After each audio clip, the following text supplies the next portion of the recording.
Am I a hero? Am I a hero? We're here to challenge your definition of a hero. All right, folks, welcome back to the 10,000 Heroes podcast. Thanks for joining us today. I'm very excited to introduce this episode. Encore took a chance to speak with Abby Falik, who is the founder and executive director. Is that right? Yeah, that's what I would call it. Yeah. And the name of this project, so I get it right? Global Citizen Year. Global Citizen Year. And this is an opportunity for young people to take a pause in between high school and college and do some of the deeper learning that might not be available to them in the academic setting. Yeah, it's almost like taking a pause on the treadmill, but then like hitting it hard, going orthogonally to that towards their highest self.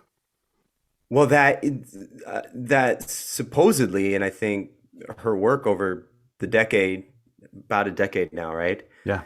Has proven this out, that this type of orientation towards purpose, towards leadership, towards having something you're passionate about and interested in provides that much more gas to then, in her own story, of taking that year off and working with these projects in Latin America, that when she came back, she knew exactly what she wanted to get out of her education. Then she takes this forward role, this proactive role, and actually like asking these questions and doing this discovery on her own and making the most use of these resources available to her at some of the best institutions in the world.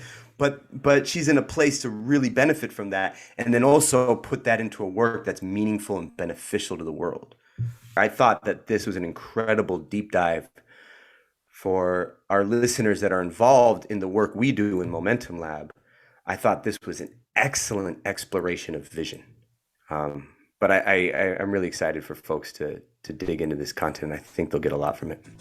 Yeah, me too. Yeah, cool. Let's jump in.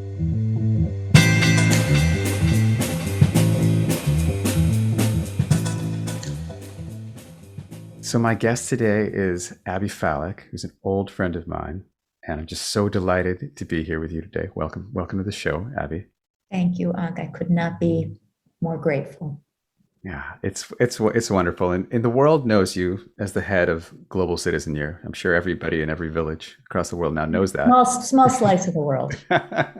Very small slice, but yes. Yeah, and I know you as an incredibly warm, caring, and enthusiastic person with an irrepressible desire to make the world better in like small and subtle ways, in all the people you touch.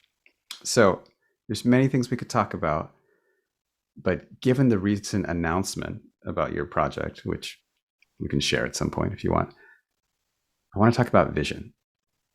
And I want to talk about, maybe you could describe what Global Citizen Year does, just so people have a little bit of background. And I want to hear a little bit more about your personal trajectory with that idea and how that vision unfolded. Thank you, Ankh. And I love that frame. I feel fortunate to have always had some intuitive relationship with vision. And I think it'll be terrific to dig into what that means and where it comes from, because it's not something I've thought specifically about, but I recognize as you say it, that is what has informed every decision I've ever made in many ways. And it's also what gives me ease and confidence today, sitting on the precipice of a dramatic change in my professional life and not knowing how the dots will connect, but having some deeper faith and confidence that they will, because there's a compass, I think, and talk a lot about, when we have a compass, we don't need a map.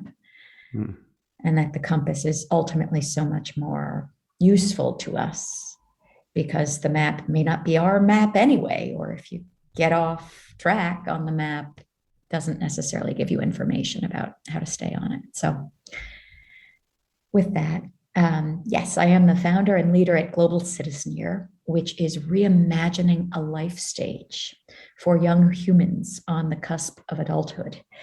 And the idea that we shuttle kids from high school straight into college or work without embedding a pause, a shared rite of passage that gives them an opportunity to step off the path or the conveyor belt or the treadmill they've been on, to consider who they are when they're outside of other people's expectations of them, to orient around purpose, vision, social impact, and to find the pull at the intersection of who they are and what the world needs so that they are using their lives in the service of something bigger than themselves. And in my own experience, my very elite and sterilized education didn't give me a broader context for vision beyond what I was learning in school in a very narrow way. And my reason for being here is very much about helping to catch young people at that critical life stage when everything is still in formation. You've got the maturity to leave home. You are preparing to be independent after having been dependent, and creating a real transformation that helps shape your values and identity in ways that classroom learning alone can't. Yeah. So you went to college without the benefit of such a program. You went straight from high school to college. I did. You were following the track that was laid out for us. I was. And yet, somehow, you got those things that you're hoping to communicate to your students. You got that sense of purpose and vision. How did that come about for you? What was the moment of redemption where you got off the train of other people's expectations? Yeah, I mean, and I'm still working at it, right? It's a lifelong practice. So it's not like I'm totally off that train. I feel it, the pulls every day.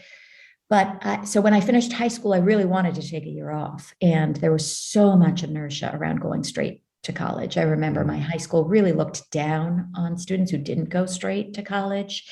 And I couldn't find an opportunity that wasn't a, travel program for rich kids that was going to feel really insulated and sort of fly by in some other part of the world. I mean, I knew that wasn't what I wanted. I called the Peace Corps. I wanted to do something real and immersive that would stretch me. You called the Peace Corps in high school? Literally. Oh, yeah. I looked up the number in the yellow pages and called the headquarters. And I got turned down, right? So you need a college degree to join the Peace Corps, which I appreciate and I understand why. Not a college degree necessarily, but more maturity for sure. And so I went straight to college. It was so much easier.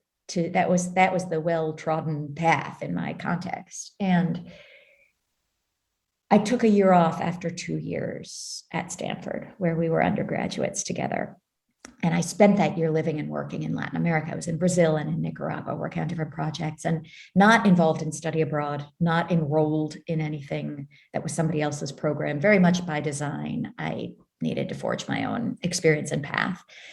And that was the year that was the most formative part of my learning, of my education. And it had nothing to do with my formal education. And when I came back, something had settled. There was confidence and self-awareness and a sense of purpose and burning questions that I had to answer with my education.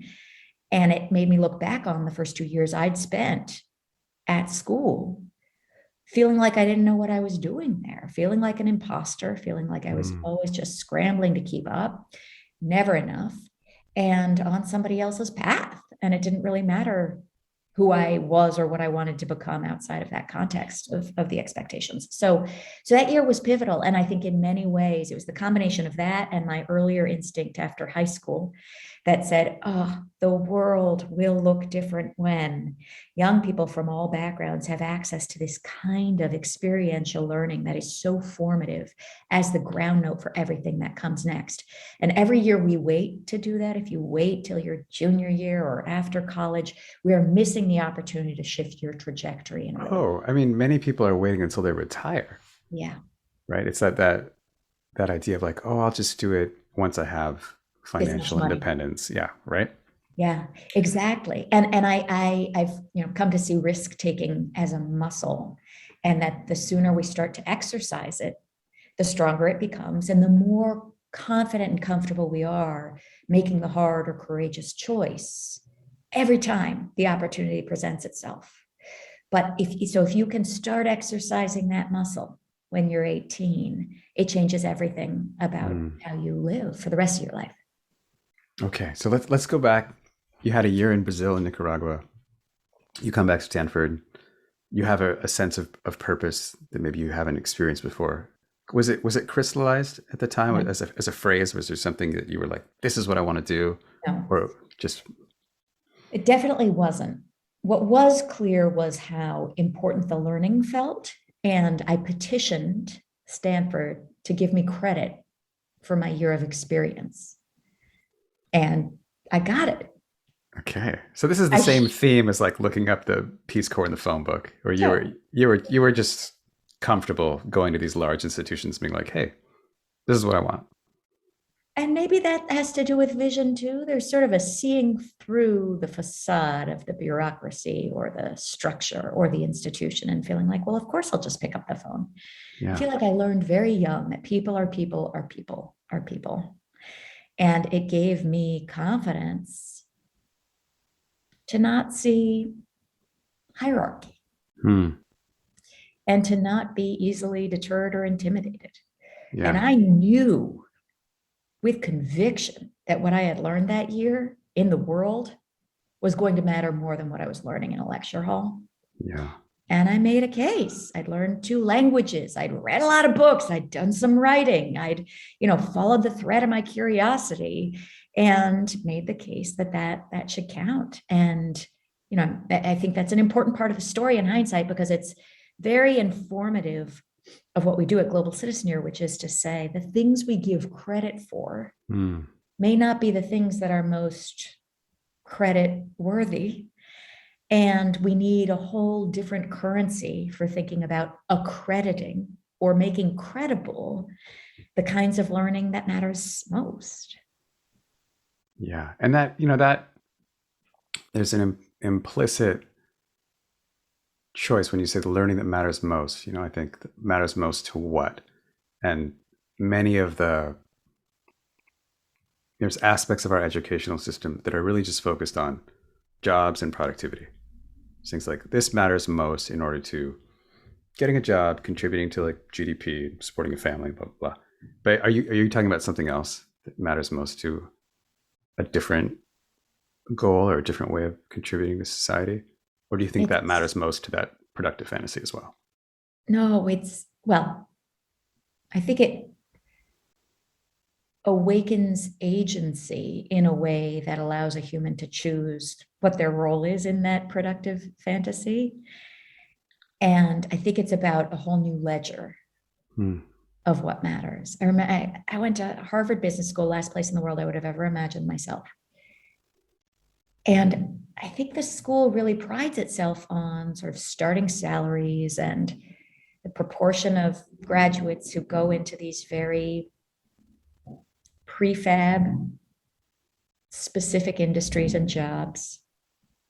I remember taking an internship in the summer between my 2 years in business school, and I created my own job where I sort of apprenticed myself to this social entrepreneur who I really respected. And I had all these classmates come to me and say, how did you, that job wasn't in the job bank, the quote job bank, which was the place, the sort of holy grail for where you could possibly find employment. And it was so concerning to me that these are people with all the privilege and all the access and should be all the agency in the world who are flocking to the quote job bank as the only place they could possibly find employment.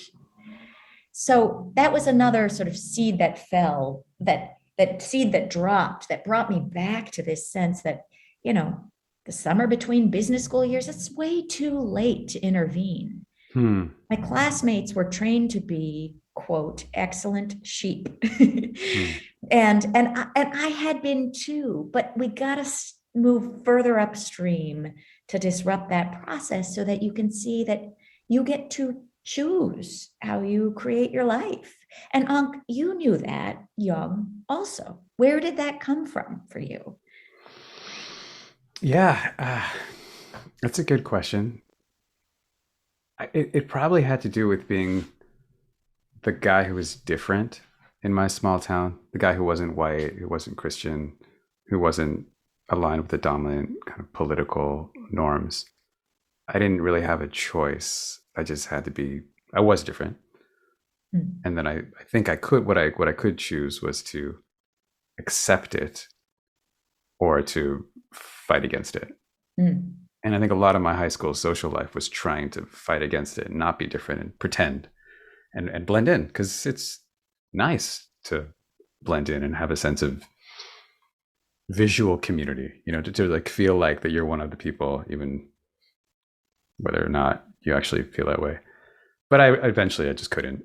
And so I was just like, I'm just going to do my own, I'm just going to be cool with who I am, do my own thing, which ended up being very, very different. And at the end of Stanford, it was very clear to me that I did not want to take my math and computer science degree and go into consulting or iBanking or software or the NSA. And I wanted to do something just totally different, which in my mind was learning enough French in the original to read all the French philosophy that I also studied. So that's what I did. Well, the world is grateful to you for having followed your own path the way through. Really, it was always a beacon to me and to others. I found it intimidating, actually, that you were so confident and comfortable doing your own thing. And you were obviously, to anybody who spoke to you, brilliant, like genius level intellect, and yet so self-assured in not just following along with what was somehow sort of prescribed or expected. And it was inspiring and intimidating both. Wow, I didn't know that. So thank you for sharing. I'm glad. I'm glad that I could participate in that way in your path. You did. You absolutely did. Wow. Okay, so I'm gonna go a little bit back to vision here. Great.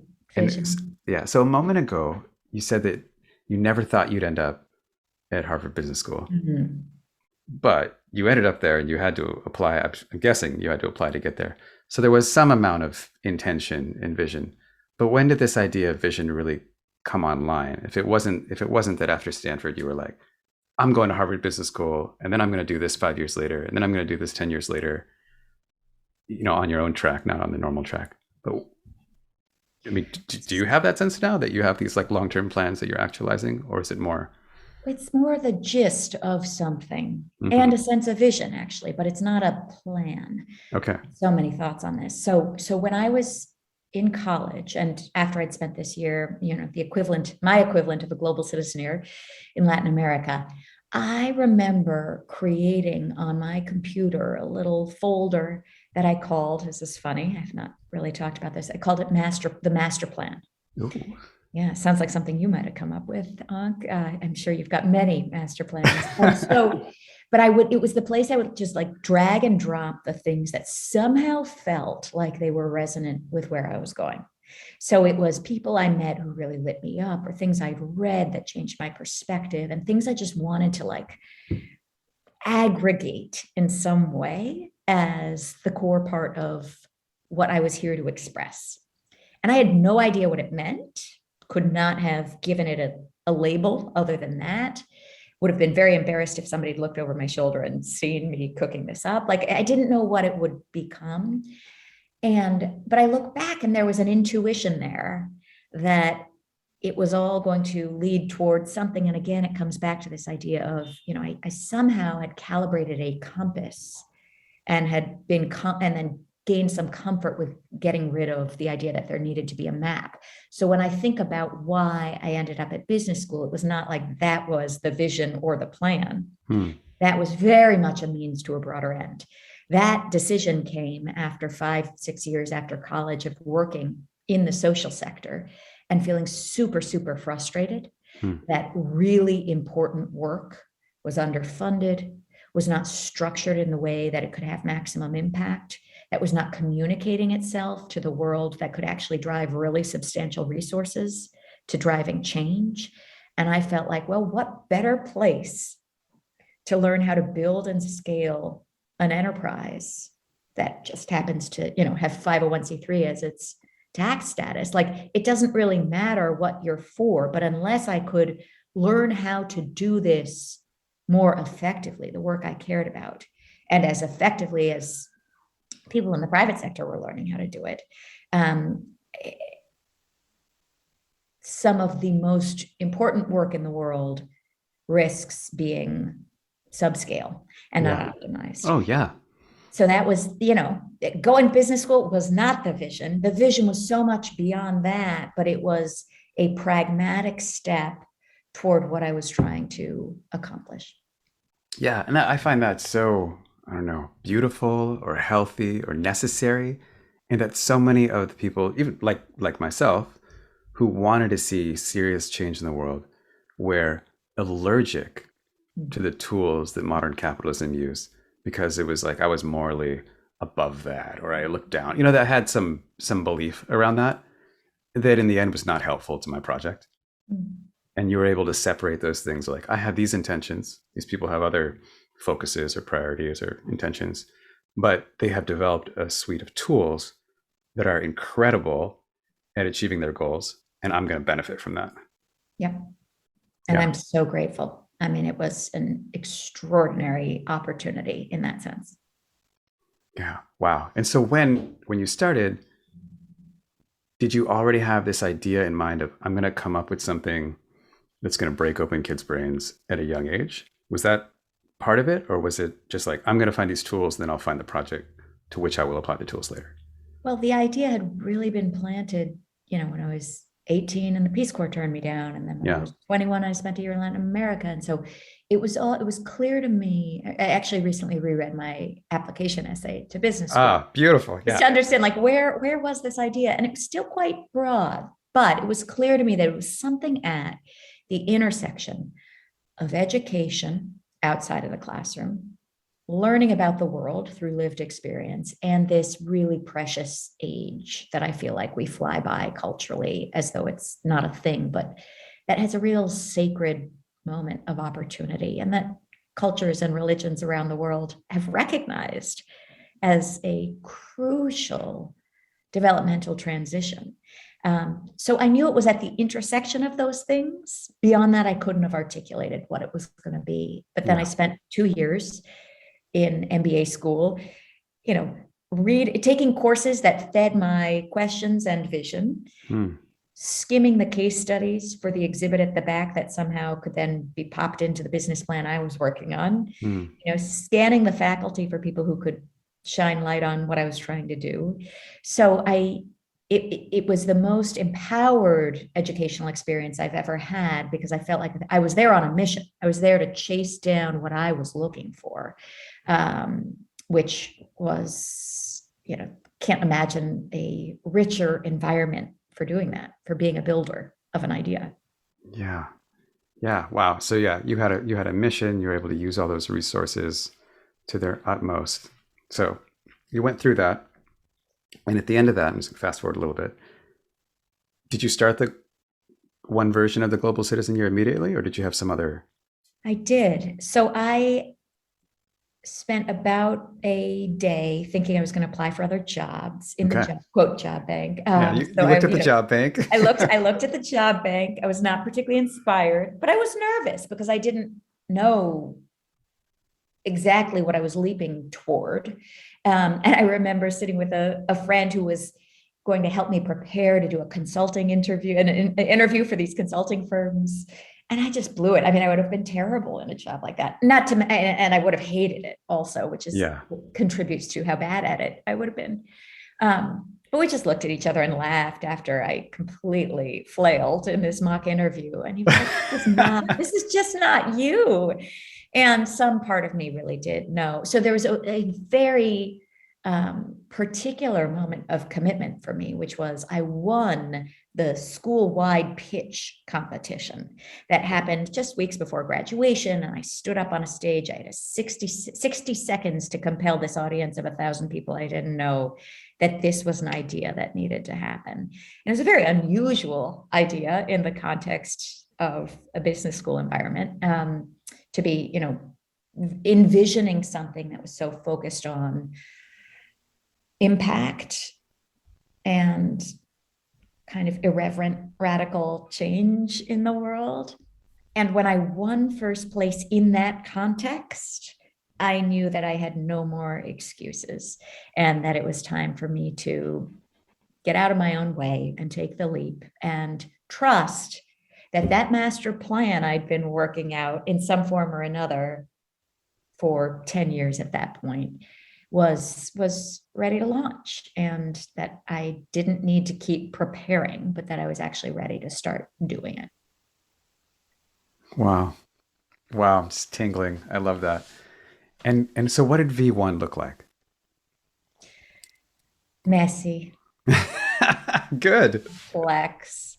So I moved back to the Bay Area and, you know, knocked on every door to raise some initial philanthropic funding. It was the fall of 2008. The economy had just crashed. And it was very interesting learning for me too, because so many of my classmates had thought it was very bold of me to, take this leap and go start my own thing. And because they had these very prestigious jobs lined up with all the banks. But by, a few months later, many of them no longer had the security they thought they Yeah. would have. I didn't have the security either, but I did have a purpose and sort of clarity on what the next steps would be. So yeah, it was just a process of raising money, of figuring out what parts of building and leading something were energizing to me and what parts were depleting, and hiring people based on a sort of framework around how do I spend as much time as possible doing the things that light me up, Yeah. and find people who are lit up by the set of things that are really depleting for me. So that was sort of the navigation to starting to build a team. And then somehow making the case to a set of families in that first year before we knew what countries students would go to or who would be the staff overseeing the programming. But we got these 11 very pioneering families signed on. And I remember I interviewed all the students and all the parents in that first year. And they were excited that it was the first year of something. And I'm just forever grateful that they were willing to be pioneers in that way, because we'd figured almost nothing out. And it is, in hindsight, such a risky thing that they were willing to do with us.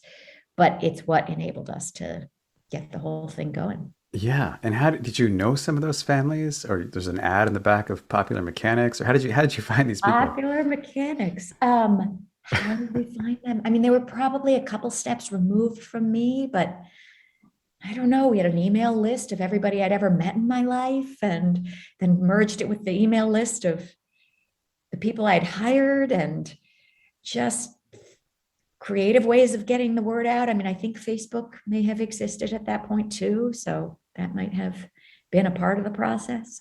But yeah, I didn't know them personally, which makes it even more courageous that people Yeah. are ready to go. Yeah. Yeah.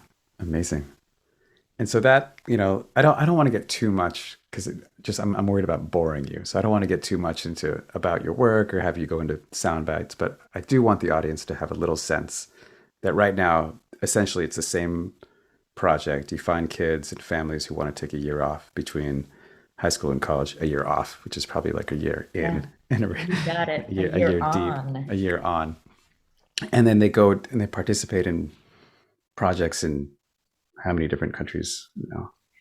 So the way I describe it, we're in a real inflection moment. Yeah. And that's what I want to hear about. But I think I Yeah. want people to know what it was before What it the was. inflection. So Yeah. we spent 10 years after launching running what we called a fellowship for really go-getter kids from across the US primarily, to spend a year with us before college, living and working in communities in countries where we had teams on the ground and local partners. So we were operating in India, Senegal, Ecuador, and Brazil. And the premise was this was an 8-month mapped to a school year long training in leadership, social impact, self-awareness. And the curriculum was sort of a scaffolding for the lived experience, where you were paired with a host family and a local project that you supported. And unlike this frame around the Peace Corps or much of this work that's, quote, service oriented, we were really deliberate that this was what we called an apprenticeship. so that the purpose was actually your own learning and growth. And we were Yeah. explicit about that. Which is always what happens. Which is what happens anyway. And Yeah. it's really problematic that we pretend it's otherwise. Yeah. So this is really a humbling experience that helps you build empathy and broaden your perspective, recognize that there are different ways of saying and seeing the same thing, and that is a context much bigger than wherever you grew up.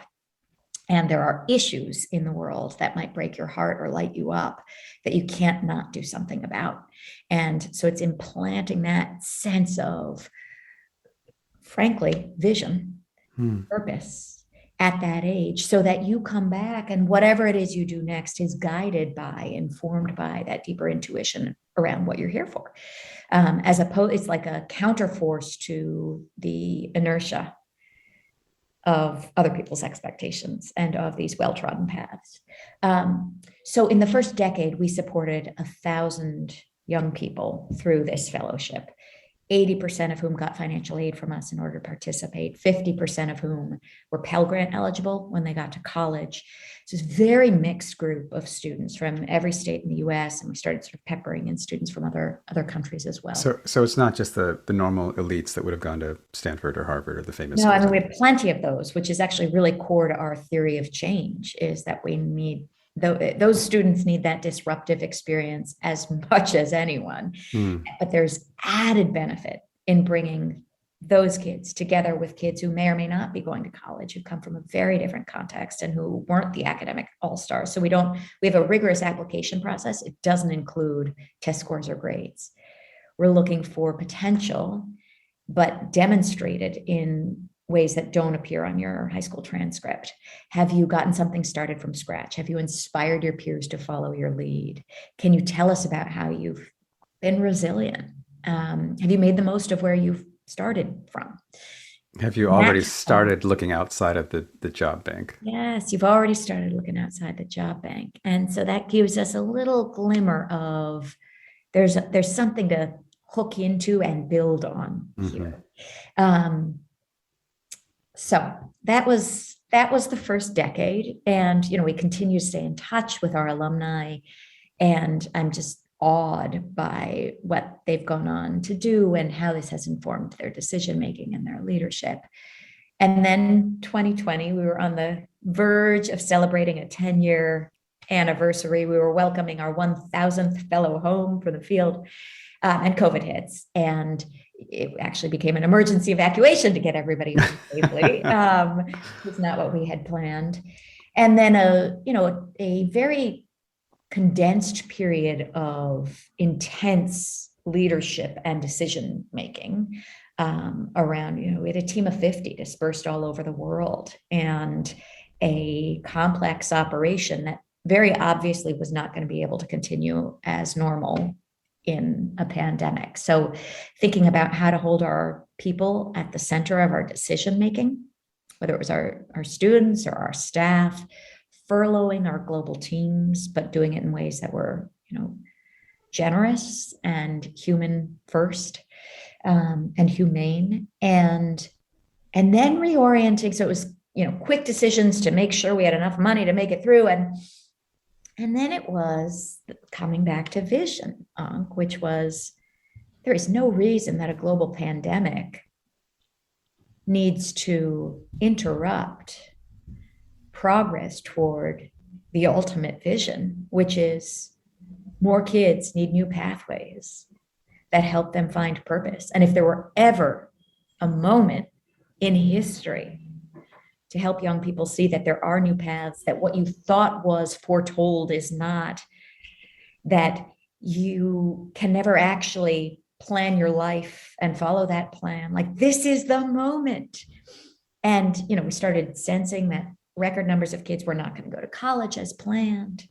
And that there was this growing sense among a whole generation of young people that felt like the world is on fire, and what are we going to do about it? There was optimism and idealism and energy to have an impact, but not a pathway to help facilitate that. So reoriented the whole team around what's become a Global Citizen Year Academy, which in the last year and a half has served another 1,000 students, this time from 100 countries, who have enrolled with us to have components of a global citizen year experience, even in the time of COVID. So, okay. You had 1,000 people go through the program in 10 years, in person, 8 months, in a place that was very foreign, hopefully, to them. And then in the last pandemic time, you had another 1,000 people go through it. And I'm presuming a lot of this is virtual. It is. But we don't think of it as, we're not pretending that it's a virtual global citizen year, because there's nothing that can replace that experience of deep immersion and being forced to speak a language that's not your own, and sort of the stretch and discomfort of being in a foreign context. But we did recognize that there were things that we were expert at in helping an 18-year-old learn themselves, learn about the world, and learn about how to have an impact at the intersection. And that we created something that we think of as a wraparound, a layer on top of whatever else you find yourself doing. So we have students around the world who may be working, they've got internships, some are enrolled in school, some are traveling, but they are enrolled in Global Citizen Year as a place where they have found a cohort where they're tracking to a curriculum. There's a synchronous course that we teach. It's called Leadership is a Practice, Not a Position. And they are paired with coaches and building community in a way that has allowed us to infuse their year of experience with the core behaviors and values and orientations of a global citizen year without the travel component. Wow, I love it. Okay, so how does it work? Are there synchronous meetings? Is there like a meeting every week? How big is the cohort? How do they get to interact with each other? Tell me more. So, yeah, we've got, it's just blown us away to see how much demand there is from young people around the world in particular. So we've got, and I host office hours once a week, and students will wake themselves up in the middle of the night to come and just have a conversation. But, they're calling in from Bhutan and Madagascar, Belgium, Kentucky, and they've all joined this thing together because they believe that they are here for something beyond what they've been taught in school. And they're looking to find their people and their purpose and their power to have an impact in the world. And the way it works is that it's between 5 and 10 hours a week that you put in, depending on your context. The 5 hours that are baseline are a synchronous course that you join with 20 peers who may come from 20 different countries. Yeah. And we teach our course in every time zone with expert instructors who we've hired and trained to deliver this curriculum, many of whom are the same staff that we furloughed or who have worked with us in the past and have come back. So we've got this global teaching staff that's really been incredible. They're, I think, motivated to get to translate what we were doing in the real world into this new forum for a different set of students. So they're enrolled in a synchronous course for an hour a day, and then they can opt into a bunch of other things, working with a mentor, community activities, and then a speaker series that we've put together, which has just been fantastic to have fireside chats with luminaries and influencers across sectors and countries and contexts as a way of helping our students see that people are people are people are people are people. And so Melinda Gates and Sundar Pichai and famous people who we tend to hold on a pedestal, and particularly when we're young, expect that somehow their path was a straight shot from A to Z. Yeah. And that they've now arrived. And to break it down and really help them see, again, the core for us is that leadership is a practice. It's not a position. You never arrive. And we all have power and influence to exert. And we can start as soon as we know that that's true. And it's about developing practices that keep you on track toward that North Star. And for them to hear that from these people they've looked up to is really powerful. Wow. Wow. Okay.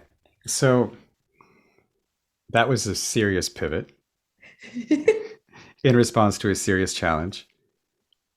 and offered you this opportunity, if you take COVID as an opportunity and not just this, Yeah. evil disruptive force, to really amplify your mission and touch a lot more people than you could have otherwise with people flying around in jets. It's changed everything. And it is such a gift to have been constrained in this way, because I wouldn't have found this part of the path. We wouldn't, as a team, have allowed ourselves to experiment with something virtual because it felt like the antithesis of what we were doing in the real world. Yeah. And when we had no other option, it became very obvious and intuitive that this is what we needed to do. And what's exciting now as we look to open a new chapter, really open our next book in a sense, is that we get to draw on the most impactful components of the original model and blend it with the most scalable and impactful components of this academy to create what happens next. And what happens next needs to be scalable. And I've really sat with this is sort of about ego and get big for the sake of getting, it's not for me. It is because I know this is what the world needs. And we have a distinctive model for doing that. And so there's a responsibility now to not just go back to normal as it used to be. And I feel this way for every institution in the world, that, this is the moment to reconsider everything about how we operate, who we include, what we're here for. And it's the same is true for us. So we will not go back to the fellowship as it originally was. We will take the impactful components of that and reorient them, but with this vision for how do we launch a critical mass of young people who've had these experiences? Yeah. So what is that? Infinite futures are possible. Who knows what'll happen? You're following a sense of purpose, and there's some intuition. There might be a little bit of planning. There's some visions with more or less clarity. But in one scenario that we won't hold you towards, in 10 years, what does success look like? In 10 years, young people around the world finish secondary school and then enroll in the most formative part of their learning journey, which is a year where they are learning who they are, who they hope to become, and how to see their sense of civic and human obligation in a context beyond where they started.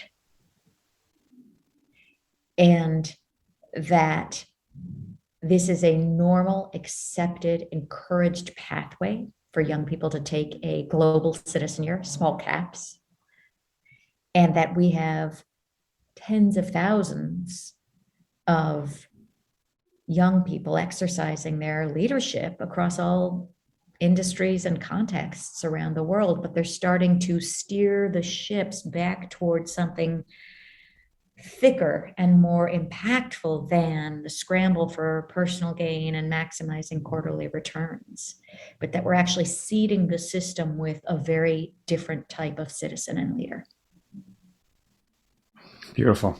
Okay. And now we're going to switch gears a little bit or just kind of talk about maybe the shadow side of working on a vision for a long time.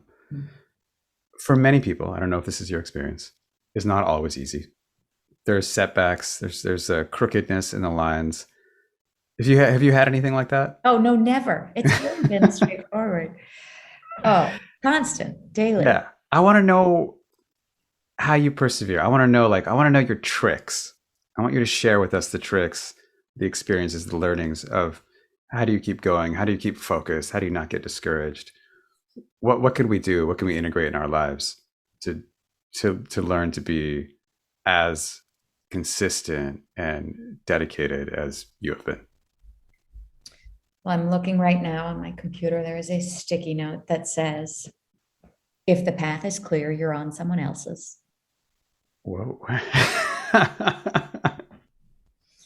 So that helps a lot, because there's no way around the crookedness of the line. I mean, that's what over time actually creates the trend and the through line. I guess it's seeing that you're looking for the through line and not the play-by-play necessarily. So it's steps forward and steps back. I think, and one of the things we teach our students is that the things we practice every day matter more than the things we do every once in a while. And so I think it's about a deep commitment to core practices that keep me right-sized and resilient. So right-sized being just a little fleck of a human here trying to do what I think I'm here for. And so helps me take the wins and the losses less personally. And meditation specifically, having been a way of seeing how much is just completely out of our control and that conditions are ever changing and that karma is real and that suffering is the human condition. And so the obstacles are the path. And coming back to myself every morning before I do anything else and carving out 20 minutes to be quiet keeps me coming back. So I don't know that I've got anything other than that, but that's the deepest work that really is steadying ultimately. Wow. It's beautiful. Thank you. It's a little unsatisfying. It's clear that you've had some insights. And I want everyone to have those insights. But the challenge, the rub with the insights is you can't just communicate the insights by saying them. Never. No. But I mean, I think the essence of it is committing to our own well-being and to knowing ourselves in deeper and deeper ways, to sort of seeing reality more clearly and seeing ourselves more clearly.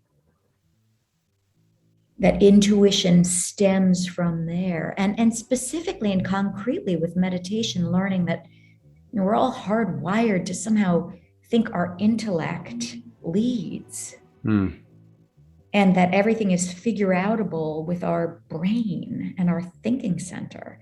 And I just think as a society, we have and certainly our education system has overemphasized that as the goal. But what we really need are people who are connecting their heads with their hearts, with their bodies, with their spirits, and navigating from there, because that's resilience and vision. And I think any of those things are very hard to land from our intellect alone.